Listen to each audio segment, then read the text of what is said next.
میں بہک سکوں یہ مجال کیا، میرا رہنما کوئی اور ہے۔ نحمدہ ونصلی علی رسولہ النبی الکریم الامین، اما بعد فاعوذ باللہ السمیع العلیم من الشیطان الرجیم، بسم اللہ الرحمن الرحیم۔ قال اللہ تبارک و تعالی فی القرآن الحکیم، ان اللہ وملائکتہ یصلون علی النبی یا ایھا الذین آمنوا صلوا علیہ وسلموا تسلیما۔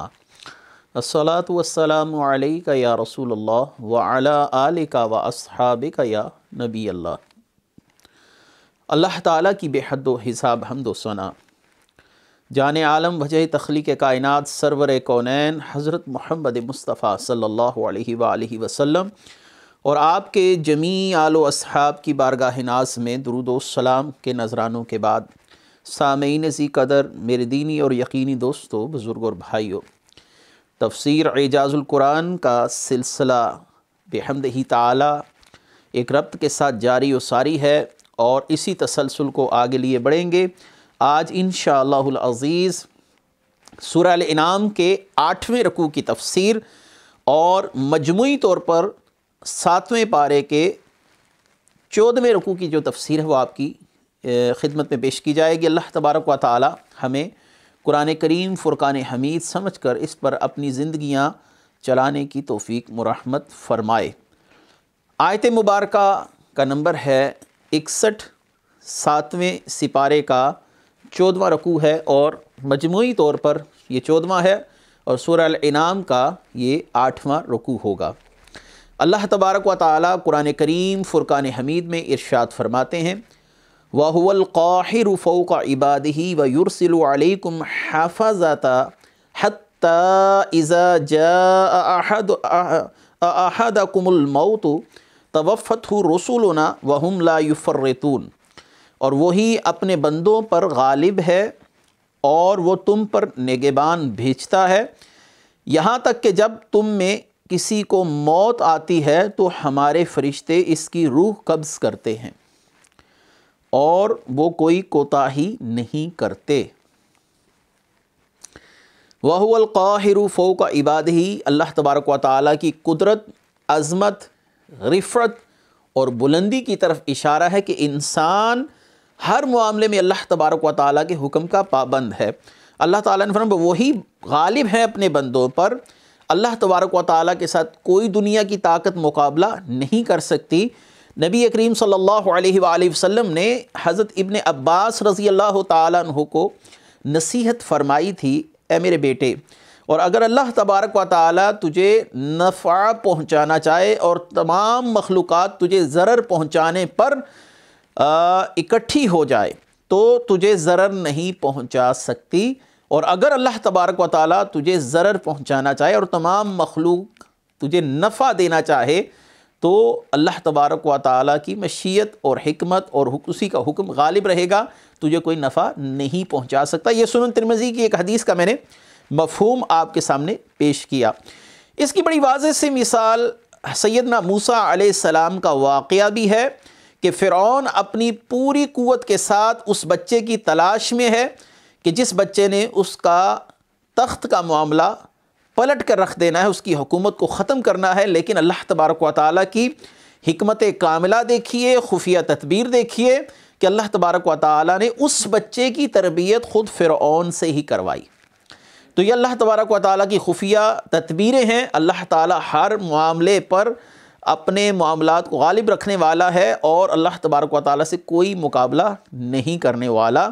اللہ تعالیٰ نے سورہ یونس کی آیت نمبر 107 میں بھی اسی صورتحال کو بیان فرمایا ہے، وَإِن يَمْسَسْكَ اللَّهُ بِالضُّرِّ فَلَا كَاشِفَ لَهُ إِلَّا هُوَ، اور اگر اللہ تجھے کوئی نقصان پہنچانا چاہے، تکلیف پہنچائے تو اس کے سوا کوئی تکلیف کو دور کرنے والا نہیں ہے، اور اگر وہ جیسا خیر کا معاملہ کرنا چاہے تو اللہ تبارک و تعالی تو اس کے فضل کو کوئی رد کرنے والا نہیں ہے۔ یصیب بہ من یشاء من عبادہ وہو الغفور الرحیم، اپنے بندوں میں سے جس کو چاہتا ہے اپنا فضل پہنچاتا ہے اور وہی بخشنے والا مہربان ہے۔ مزید ارشاد فرمایا وَيُرْسِلُ عَلَيْكُمْ حَفَظَةً،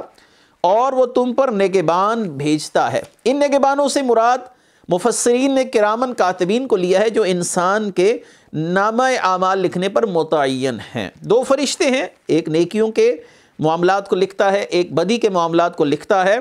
اور اللہ تبارک و تعالیٰ نے سورہ قاف آیت نمبر 18 میں بھی ارشاد فرمایا ما یلفظ من قول الا لدیہ رقیب عتید، کہ کوئی بات وہ زبان سے نہیں نکالتا مگر اس کے پاس ایک محافظ تیار نہ بیٹھا ہو، یعنی اس کی بات کو لکھا جا رہا ہے، ریکارڈ کا حصہ بنایا جا رہا ہے۔ اور اللہ تبارک و تعالیٰ نے فرمایا کہ پھر فرشتے حتی اذا جاء احدکم الموت، پھر جب تم میں سے کسی ایک پر موت آ جائے، توفتہ رسولنا وہم لا یفرطون، تو ہمارے فرشتے اس کی روح قبض کرتے ہیں اور وہ کوئی کوتاہی نہیں کرتے۔ یہاں پر فرمایا کہ ہمارے فرشتے روح قبض کرتے ہیں، اور بعض جگہوں پر جو ملک الموت ہیں ان کا طرح ذکر کیا کہ ملک الموت تمہاری قل یتوفاکم ملک الموت الذی وکل بکم، تمہاری موت ملک الموت کے سبب ہوتی ہے، وہ تمہاری روح قبض کرتے ہیں۔ یہاں پر اب توفتہ رسولنا، پھر ہمارے قاصدین فرشتے اس کی طرف روح قبض کرنے کے لیے آتے ہیں۔ تو قرآن میں ایک مقام پر ہے کہ تمہیں موت اللہ دیتا ہے، ایک مقام پر ہے ہمارے فرشتے آتے ہیں، ایک مقام پر ہے کہ ایک تنہا فرشتہ اسرائیل یہ کام کرتا ہے۔ اب ان تینوں آیتوں میں تطبیق کیسے ہوگی؟ تو جہاں پر اللہ تبارک و تعالیٰ کی طرف نسبت کی جاتی ہے تو حقیقی کارساز وہی ہے، اس کے حکم پر یہ سارا معاملہ ہوتا ہے۔ اور جہاں پر دیگر فرشتوں کا ذکر ہے تو تمام فرشتے معاونین ہو، ناصر ہیں، مددگار ہیں ملک الموت کی، جو جسم سے روح کو نکال کر روح کو ملک الموت کے حوالے کر دیتے ہیں۔ یہاں ایک تفسیر جو علامہ اسماعیل حقی نے بیان کی ہے کہ جسم کے ایک ایک انگ سے، ایک ایک حصے سے دیگر فرشتے روح کو کھینچتے ہیں، اور جب حلق پر آ جائے تو ملک الموت اس روح کو کھینچ لیتے ہیں۔ بہرحال اس میں تو کوئی اختلاف نہیں ہے کہ ملک الموت جو ہیں یہ روح قبض کر کر اللہ کی بارگاہ میں لے جانے والے یہی فرشتے ہیں۔ اللہ تبارک و تعالیٰ موت کی شدت سے، حدت سے، موت کی سختیوں سے ہر اہل ایمان کو محفوظ فرمائے۔ اور مزید فرمایا وَهُمْ لَا يُفَرِّطُونَ، فرشتے غلطی نہیں کرتے۔ اور ایک جگہ پر ہے يَفْعَلُونَ مَا يُؤْمَرُونَ، قرآن میں ہے کہ جو انہیں کہا جائے وہی کرتے ہیں۔ اس سے وہ اس عقیدہ رافضیت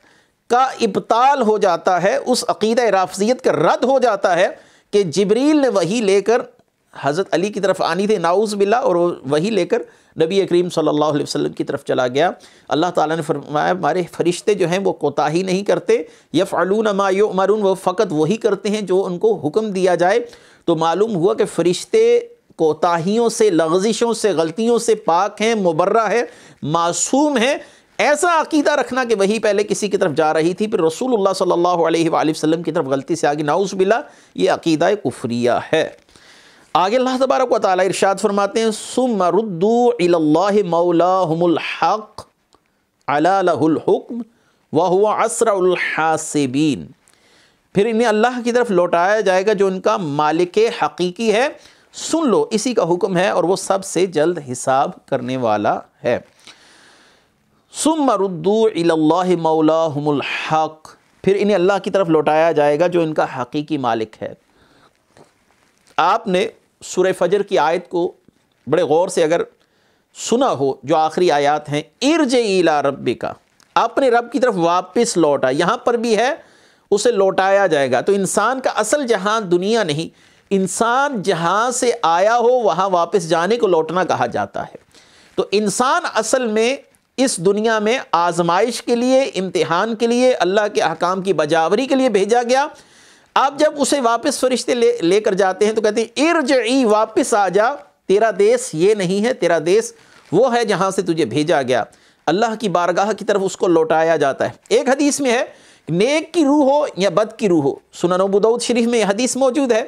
تو آسمانوں پر لے جایا جاتا ہے اور اللہ کی بارگاہ میں پیش کیا جاتا ہے۔ اس کی نافرمانیاں یا فرما برداریاں جیسے بھی اس کے اعمال ہوں اس کے ساتھ ویسا معاملہ کیا جاتا ہے۔ اگر نافرمان ہو تو اس کی روح کو وہاں سے پھینک دیا جاتا ہے۔ پھر آپ صلی اللہ علیہ وآلہ وسلم نے سورہ حج کی آیت کی تلاوت فرمائی کہ آسمان سے جب گوشت کا ٹکڑا پھینکا جائے اور ہوا کی وجہ سے وہ اپنے عین مقام پر نہ گرے، اس کو یا راستے میں پرندے اچک کر لے جائیں۔ تو یہ حدیث مبارکہ بیان کرتے وقت نبی کریم صلی اللہ علیہ وسلم نے اس آیت مبارکہ کا ذکر کیا جو سورہ حج میں نے آپ کے سامنے اس کا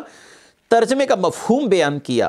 تو پہلے تو روح کو، انسان کی روح کو اللہ تبارک و تعالیٰ کی بارگاہ میں پیش کیا جاتا ہے، اس کو آسمانوں سے گزارا جاتا ہے، ہر آسمان پر دروازے پر دستک دے کر دوسرے آسمان پر دوسرے دروازے پر دستک دی جاتی ہے، فرشتوں کو تعارف کروایا جاتا ہے، نیک ہو تو خوش آمدید کہا جاتا ہے، برا ہو تو فرشتے کہتے ہیں تیرا آنا نہ مبارک ہو، وغیرہ وغیرہ۔ بڑی طویل حدیث ہے سنن ابو داؤد شریف کے اندر۔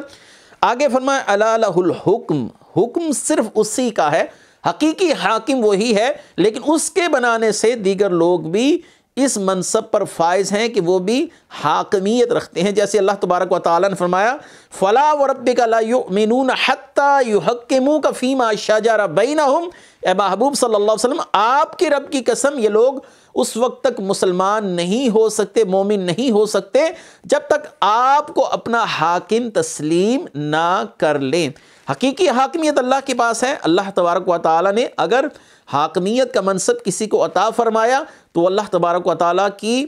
قدرت کے ساتھ، اللہ کے اذن کے ساتھ، اللہ تعالیٰ کی اجازت کے ساتھ اس پر منصب پر فائز ہے۔ تو اگر کوئی یہ کہہ دے کہ اللہ رسول کی طرف ہم لوٹتے ہیں، ہم اپنا معاملہ ان کی بارگاہ میں لوٹاتے ہیں، وہ ہمارے حاکم ہیں، تو یہ کہنا شرک نہیں ہوگا۔ وَهُوَ أَسْرَعُ الْحَاسِبِينَ، وہ مخلوق کا حساب جلد کرنے والا ہے۔ جلد کرنے سے مراد یہ ہے کہ دنیا کا وقت گزرتے انسان کو اس بات کا احساس ہی نہیں ہوگا۔ جب قیامت آئے گی تو اس سے پوچھا جائے گا اے بندہ بشر تو نے کتنی زندگی گزاری،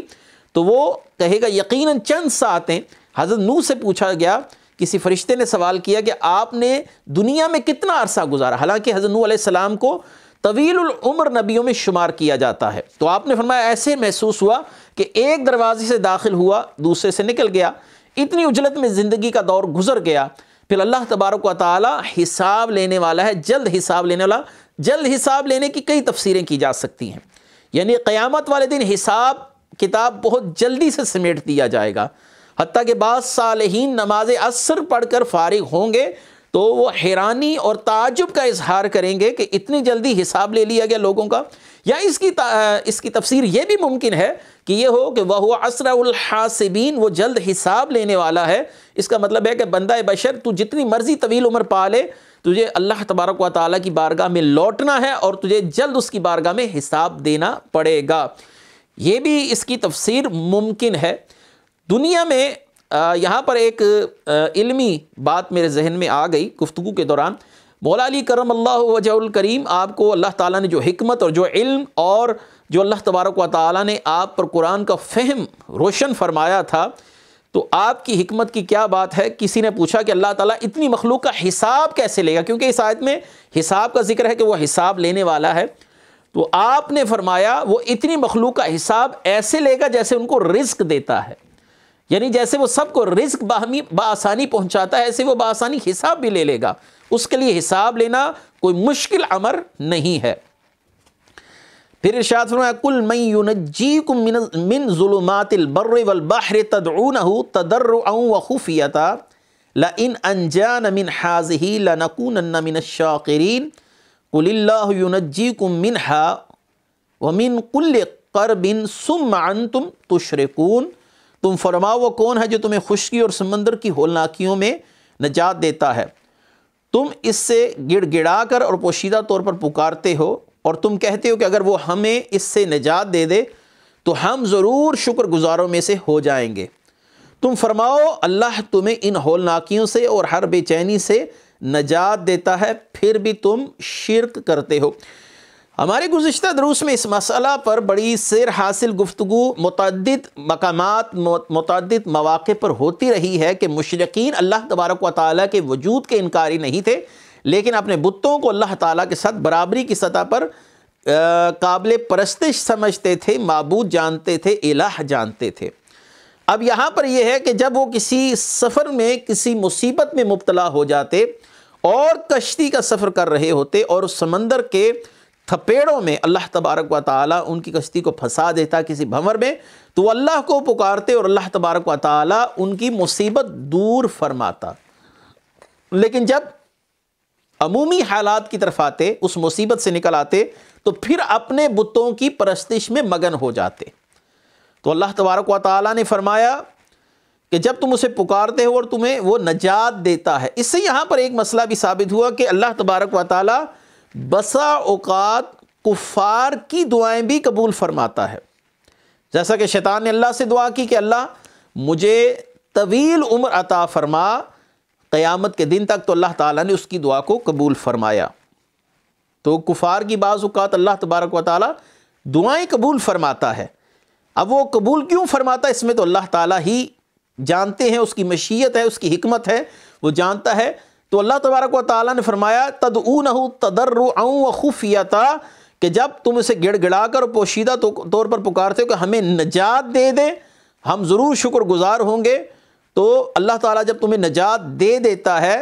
تو پھر کیا کرتے ہو؟ من کل قرب ثم انتم تشرکون، پھر نکل کر ان بتوں کی پرستش، ان بتوں پر چڑھاوے چڑھانا اور اس طرح کے معاملات شروع کر دیتے ہو۔ یعنی مشکل میں اللہ کو پکارا اور جب مشکل سے نجات ہو گئی تو انہی بتوں کو اللہ کا شریک ٹھہرانا شروع کر دیا۔ قل هو القادر على ان يبعث عليكم عذابا من فوقكم او من تحت ارجلكم او يلبسكم شيعا ويذيق بعضكم بعض بعض انظر كيف نصرف الآيات لعلهم يفقهون۔ تم فرماؤ وہی اس پر قادر ہے کہ تم پر اور تمہارے اوپر سے یا تمہارے قدموں کے نیچے سے عذاب بھیجے یا مختلف گروہ بنا کر آپس میں لڑا دے اور تمہارے ایک کو دوسرے کی لڑائی کا مزہ چکھا دے۔ دیکھو ہم کس طرح بار بار آیات بیان کرتے ہیں تاکہ وہ لوگ سمجھ جائیں۔ اس آیت میں اللہ تعالیٰ کی وحدانیت کی ایک اور دلیل کو بھی بیان کیا گیا۔ ارشاد فرمایا گیا محبوب صلی اللہ علیہ وسلم آپ کافروں سے فرما دیں کہ اللہ تعالیٰ اس بات پر قادر ہے کہ تمہارے شرک کے سبب تم پر عذاب نازل کرے، جیسے نوح کی قوم پر اللہ تبارک و تعالیٰ نے اوپر اور نیچے دونوں طرف سے عذاب نازل کیا۔ اوپر سے بارش ہو رہی تھی اور نیچے سے زمین اپنا پانی اگل رہی تھی، دونوں طرف سے ان پر عذاب مسلط تھا۔ یا حضرت لوط علیہ السلام کی قوم جو تھی، اللہ تبارک و تعالیٰ نے اس پر پتھروں کی بارش برسائی اور آسمان سے ان پر پتھر برس رہے تھے۔ اور اصحاب فیل، ان پر اللہ تبارک و تعالیٰ نے ابابیلوں کو مسلط کیا جو اپنی نوک میں چھوٹی چھوٹی کنکریاں لا کر ہاتھیوں کے اس گروہ پر برساتے تھے، یہاں تک کہ ہاتھی یوں ہو گئے جیسے کھایا ہوا بھس ہوتا ہے، یعنی آپ اپنی زبان میں کہیں جیسے ان کا قیمہ بن گیا ہو، اور اللہ تبارک و تعالیٰ نے ان کا نام و نشان صفحہ ہستی سے مٹا دیا۔ یا تمہارے قدموں کے نیچے سے اللہ تعالیٰ عذاب بھیجے، جیسے فرعونیوں کو غرق کیا گیا، اللہ تبارک و تعالیٰ نے سمندر کو پھاڑ دیا، جیسے یہ لوگ اس کے درمیان میں آتے ہیں تو اللہ تبارک و تعالیٰ نے سمندر کو ملا دیا، اور یا بہت سی قوموں کو زمین میں دھنسا دیا گیا اور وہ لگاتار زمین میں دھنستے دھنستے اللہ تبارک و تعالیٰ کے قہر کا نشانہ بنے اور اللہ تعالیٰ نے ان کو نیست و نابود کر دیا۔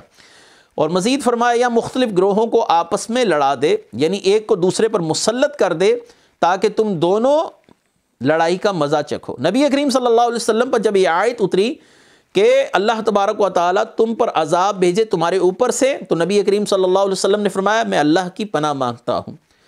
اور پھر فرمایا او من تحت ارجلکم، تمہارے پاؤں کے نیچے سے۔ تو رسول اللہ صلی اللہ علیہ وسلم نے فرمایا یا اللہ میں تیری پناہ چاہتا ہوں۔ پھر جب یہ آیت نازل ہوئی کہ اللہ تعالیٰ ایک گروہ کو دوسرے گروہ کے ساتھ لڑا دے، تو نبی کریم صلی اللہ علیہ وآلہ وسلم نے فرمایا یہ آسان ہے معاملہ، یہ آسان ہے، اس میں بہت سے لوگوں کی جان جائے گی لیکن بہت سے لوگوں کی بچ بھی جائے گی، لیکن جب اللہ کا عذاب آئے گا تو زمین پر کوئی بھی ایسا شخص باقی نہیں رہے گا جس پر اللہ تعالیٰ کا عذاب نازل ہو، پوری قومیں تباہ و برباد ہو جائیں گی۔ تو آپ صلی اللہ علیہ وآلہ وسلم نے فرمایا کہ اے باری تعالیٰ یہ آسان ہے کہ تو ایک قوم کو دوسری قوم کے ساتھ لڑائی کروا کر ان کو سختی کا مزہ چکھائے، یہ آسان ہے بنسبت ان عذابوں کے جو آسمان سے تو نازل کرے گا یا زمین سے تو ان کے لیے کوئی تنگی والی کیفیت پیدا کر دے گا۔ زمین سے تنگی والا معاملہ فصلوں میں قحط ہے، آسمان سے تنگی والا معاملہ بارش برسنے کا معاملہ روک دیا جاتا ہے۔ آسمان اور زمین کی کئی عذاب کی کیفیات ہیں جن کو تاریخ نے اپنے اوراق میں محفوظ رکھا، قرآن میں بھی ان کا ذکر آتا رہا۔ بہرحال اگلی آیت مبارکہ وَقَذَّبَ بِهِ قَوْمُكَ وَهُوَ الْحَقُّ قل لست علیکم بوکیل، اور تمہاری قوم نے اس کو جھٹلایا حالانکہ یہی حق ہے، تم فرماؤ میں تم پر نگہبان نہیں ہوں۔ وَقَذَّبَ بِهِ قَوْمُكَ، ارشاد ہوا ہے محبوب صلی اللہ علیہ وسلم آپ کی قوم سرکشی کی اس حد تک پہنچ چکی ہے کہ قرآن کے براہین دلائل، قرآن کے جو معاملات ہیں وہ ان کے دل پر بالکل اثر نہیں کر رہے، یہ اس کو جھٹلا رہے ہیں، حالانکہ قرآن ایسی صداقت لے کر آیا کہ جس کا انکار ممکن نہیں، لیکن یہ آپ کی ہٹ دھرمی میں، حسد میں، اور اللہ تبارک و تعالیٰ کے قرآن کی مخالفت میں ہر چیز کا انکار کرتے جا رہے ہیں۔ تو اے محبوب آپ پریشان نہ ہو، آپ نے ان تک دعوت پہنچا دی ہے، اب آپ ان کی نگہبانی ان پر فرض نہیں ہے، بلکہ آپ کا کام رہنمائی کرنا ہے، ہدایت دینا اللہ تعالیٰ کے ہاتھ میں ہے، ہدایت پیدا کرنا اللہ تعالیٰ کے ہاتھ میں ہے۔ اللہ تبارک و تعالیٰ نے آپ کے ذمے جو کام لگایا وہ کیا ہے؟ وما علینا الا البلاغ، کہ آپ ان سے کہہ دیجئے کہ ہمارا کام پہنچا دینا ہے، نہ کہ تمہیں زبردستی منوانا۔ لِكُلِّ نَبَإٍ مُسْتَقَرٌ وَسَوْفَ تَعْلَمُونَ، ہر خبر کے لیے ایک وقت مقرر ہے، تم ان قریب جان جاؤ گے۔ اب یہ کفار نبی کریم صلی اللہ علیہ وسلم کی حقانیت کی دلیل پوچھتے تھے، اچھا آپ اگر سچے ہیں تو ہم پر پتھروں کی بارش برسا دیجئے، آپ اگر سچے ہیں تو ہمیں یہ کام کر کے دکھا دیجئے، اپنے رب سے کہیے کہ ہم پر فلاں عذاب بھیجے۔ تو اللہ تبارک و تعالیٰ نے فرمایا محبوب ان سے فرما دیجئے کہ ہر چیز کا اللہ نے ایک وقت مقرر کر رکھا ہے، تمہیں کچھ دیر کے لیے ڈھیل دی گئی ہے تاکہ تم اپنی زندگی ختم ہونے کے بعد یہ نہ کہو یا اللہ ہمیں موقع نہیں ملا، تمہارے لیے ایک وقت مناسب ہے، رکھا گیا ہے، ایک وقت مقرر ہے، اور جب وہ وقت پورا ہو جائے گا تو اللہ تبارک و تعالیٰ کے عذاب کو تم اپنی آنکھوں سے دیکھو گے، لیکن اس دن تمہارا دیکھنا، چیخنا چلانا، پکار کرنا، اللہ تبارک و تعالیٰ کی بارگاہ میں گڑ گڑانا تمہیں فائدہ نہیں پہنچائے گا۔ وَإِذَا رَأَيْتَ الَّذِينَ يَخُوضُونَ فِي آيَاتِنَا فَأَعْرِضْ عَنْهُمْ حَتَّى يَخُوضُوا فِي حَدِيثٍ غَيْرِهِ وَإِمَّا يُنْسِيَنَّكَ الشَّيْطَانُ فَلَا تَقْعُدْ بَعْدَ الذِّكْرَى مَعَ الْقَوْمِ الظَّالِمِينَ۔ اور اے سننے والے، جب تو انہیں دیکھے جو ہماری آیتوں میں بیہودہ گفتگو کرتے ہیں تو ان سے منہ پھیر لے جب تک وہ کسی اور بات میں مشغول نہ ہو جائیں، اور اگر شیطان تمہیں بھلا دے تو یاد رکھنے کے بعد ظالموں کے پاس نہ بیٹھنا۔ یہ آیت اصل میں بد عقیدہ لوگوں کی صحبت سے دور رہنے کے لیے ہمارے لیے رہنمائی کر رہی ہے کہ ہمیں بد عقیدہ لوگوں سے دور رہنا چاہیے۔ بد عقیدگی کتاب کی صورت میں ہو، سوشل میڈیا کی صورت میں ہو، چینلز پر کسی مبلغ کی تقریر کی صورت میں ہو، مساجد کے اندر کسی گمراہ شخص کے خطاب کی صورت میں ہو، جمعے کے اجتماعات کی صورت میں ہو، درس قرآن کی صورت میں ہو، حدیث کی صورت میں ہو،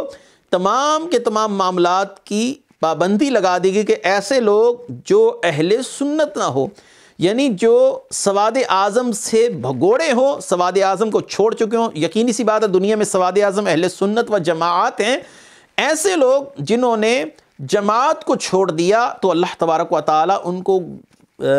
گمراہی کے گڑھوں میں دھکیل دے گا۔ تو یہاں پر ایسے تمام لوگوں کی صحبت سے منع کیا گیا، جیسا کہ آج کل سوشل میڈیا پر بہت سے فتنے امڈ آئے، کوئی انکار حدیث کر رہا ہے، کوئی قرآن کی تفسیر کے اندر اپنے خود ساختہ تعبیرات، اپنے خود ساختہ عقائد کو داخل کر کے لوگوں تک پہنچا رہا ہے۔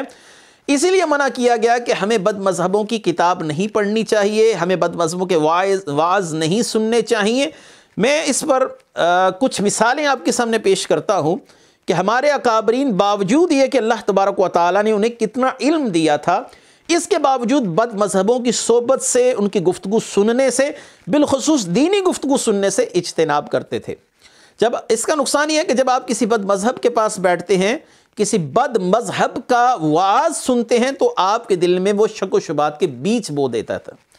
بالفرض اگر آپ اس کے مذہب کو قبول نہ بھی کریں، اس کے مسلک کو قبول نہ بھی کریں، اس کے فرقے میں نہ بھی جائیں، تو آپ پر اپنے مسلک کے عقائد و نظریات مشتبہ ہو جاتے ہیں۔ سیدنا سعید بن جبیر جو کہ شاگرد ہیں حضرت سیدنا ابن عباس کے، ایک بد مذہب نے کہا کہ میں آپ سے ایک مسئلہ میں گفتگو کرنا چاہتا ہوں، تو آپ نے فرمایا فلا ولا نصف کلمۃ، آپ نے انگلی سے ایسے اشارہ کیا کہ میں تجھ سے اتنا سا بھی کلمہ نہیں سننا چاہتا، کیونکہ تو اپنے عقائد و نظریات میرے عقائد و نظریات میں داخل کرے گا اور مجھ پر میرا دین مشتبہ کر دے گا۔ تو ایسے لوگوں سے ہمیں اجتناب کرنا چاہیے۔ حضرت ابو ہریرہ کی حدیث ہے کہ کچھ لوگ ایسے آئیں گے، وہ ایسی باتیں کریں گے جو تم نے نہ سنی نہ تمہارے باپ داداؤں نے، ان کو اپنے آپ سے دور رکھنا، نہیں تو وہ تمہیں فتنوں میں مبتلا کر دیں گے۔ ایاکم و ایاہم لیضلونکم ولا یفتنونکم، ان بد مذہبوں سے دور رہو، رسول اللہ نے فرمایا ان بد مذہبوں سے دور رہو، کہیں وہ تمہیں گمراہ نہ کر دیں، کہیں وہ تمہیں فتنے میں مبتلا نہ کر دیں۔ لیکن ہمارے لوگ چٹخارے دار تقاریر سننے کے لیے اور مزے لینے کے لیے ہر طرح کے شخص کا آواز و بیان سننے شروع ہو جاتے ہیں، بعد میں اپنے علماء پر تنقید کرتے ہیں کیونکہ اپنے عقائد سے کما حقہ آگاہی نہیں رکھتے، تو نتیجہ ذہنی تذبذب ہے، اپنے عقائد سے دوری ہے۔ وَمَا عَلَى الَّذِينَ يَتَّقُونَ مِنْ حِسَابِهِمْ مِنْ شَيْءٍ وَلَكِنْ ذِكْرَ لَعَلَّهُمْ يَتَّقُونَ، اور پرہیزگاروں پر گمراہوں کے حساب سے کچھ نہیں لیکن نصیحت کرنا ہے تاکہ وہ بچیں۔ نبی کریم صلی اللہ علیہ وآلہ وسلم کے بعض اصحاب نے کہا کہ ہمیں اندیشہ کہ اگر ہم ان گمراہوں کو چھوڑ دیں گے اور منع نہیں کریں گے تو ہم بھی گناہ گار ہو جائیں گے۔ اس پر یہ آیت آئی کہ تمہارا کام ان تک نصیحت پہنچا دینا ہے، اور نصیحت پہنچانے کے بعد یہ نہیں کہ تم ان پر اب منواؤ، زبردستی ان کے دل میں ان کے اپنے عقائد کو داخل کرنے کے لیے کوئی عملی اقدامات اٹھاؤ، ایسا نہیں ہے، صرف تمہارا کام نصیحت کرنا ہے، باقی معاملہ اللہ کے سپرد ہے۔ وَذَرِ الَّذِينَ اتَّخَذُوا دِينَهُمْ لَعِبًا وَلَهْوًا وَغَرَّتْهُمُ الْحَيَاةُ الدُّنْيَا وَذَكِّرْ بِهِ أَن تُبْصَلَ نَفْسٌ بِمَا قَصَبَتْ لَيْسَ لَهَا مِن دُونِ اللَّهِ وَلِيٌّ وَلَا شَفِيعٌ وَإِن تَعْدِلْ كُلَّ عَدْلٍ لَا يُؤْخَذْ مِنْهَا أُولَٰئِكَ الَّذِينَ أُبْصِلُوا بِمَا كَسَبُوا لَهُمْ شَرَابٌ مِّنْ حَمِيمٍ وَعَذَابٌ عَلِيمٌ بِمَا كَانُوا يَكْفُرُونَ۔ اور ان لوگوں کو چھوڑ دو جنہوں نے اپنا دین ہنسی مذاق اور کھیل بنا لیا، اور جنہیں دنیا کی زندگی نے دھوکے میں ڈال دیا، اور قرآن کے ذریعے نصیحت کرو تاکہ کوئی جان اپنے اعمال کی وجہ سے ہلاکت کے سپرد نہ کر دی جائے۔ اللہ کے سوا نہ اس کا کوئی مددگار ہوگا نہ ہی سفارشی، اگر وہ اپنے بدلے میں سارے معاوضے دے دو تو اس سے نہ لیے جائیں گے۔ یہی وہ لوگ ہیں جنہیں ان کے اعمال کی وجہ سے ہلاکت کے سپرد کر دیا گیا، ان کے لیے ان کے کفر کے سبب کھولتے ہوئے پانی کا مشروب اور دردناک عذاب ہے۔ یہ وہ لوگ جو دین کا مذاق اڑاتے ہیں، چاہے وہ غیر مسلم ہوں یا مسلمان جدت پسند لوگ ہوں، جو مولوی اور مصلی اور مسجد اور اس طرح کے الفاظوں سے تحقیر مراد لیتے ہیں۔ اللہ تعالیٰ نے فرمایا آپ ان کو چھوڑ دیں جنہوں نے دین کو ہنسی مذاق بنا لیا، وہ دنیا کی زندگی اور فریب میں مبتلا ہیں، لیکن قیامت کے دن اللہ تبارک و تعالیٰ نے فرمایا ان کا معاملہ یہ ہے کہ اگر یہ اپنی ساری دولت اور اپنا سارا مال و اسباب بھی اللہ تعالیٰ کی بارگاہ میں نچھاور کر کر اپنی جان چھڑانا چاہیں گے، اللہ تبارک و تعالیٰ ان کے ساتھ نرمی والا معاملہ قطعاً نہیں فرمائے گا۔ اللہ تعالیٰ نے سورہ ال عمران آیت نمبر 91 میں فرمایا جو لوگ کفر پر مر گئے اور ساری زمین سونے سے بھر بھی دیں اور اللہ کی بارگاہ میں پیش کریں کہ اس کے عوض ان کی جان کو چھوڑا جائے تو اللہ تعالیٰ اسے قبول نہیں فرمائے گا۔ بد مذہبوں سے دوری اور بد مذہبوں کی مجالس سے دوری، ان کے وعظ، ان کی نصیحتیں، ان کے کلپس سوشل میڈیا پر، ان کی کتابیں، ان کا لٹریچر، ان کے رسالے، اس سے تمام سے اجتناب چاہیے۔ اللہ تبارک و تعالیٰ نے فرمایا اس سے دور رہو۔ اللہ تعالیٰ نے قرآن میں فرمایا وَلَا تَرْكَنُوا إِلَى الَّذِينَ ظَلَمُوا فَتَمَسَّكُمُ النَّارُ، کہ سورہ ہود ہے آیت نمبر 113 کہ اگر تمہارا رجحان بد مذہبوں کی طرف، ظالموں کی طرف معمولی سا بھی پایا گیا تو تمہیں اللہ تبارک و تعالیٰ جہنم کا ایندھن بنا دے گا۔ مسلم شریف کی حدیث آپ کے سامنے میں نے پیش کی، خود بھی دور رہیے بد مذہبوں سے، اپنے بچوں کو مسلک حقہ اہل سنت و جماعت کے ساتھ متصل رکھیے، جوڑی رکھیے، تاکہ آج وہ آپ کی رہنمائی میں اہل سنت پر اپنے عقائد کو مضبوط اور مستحکم کر سکے۔ وآخر دعوانا ان الحمد للہ رب العالمین۔ میں بہک سکوں یہ مجال کیا میرا رہا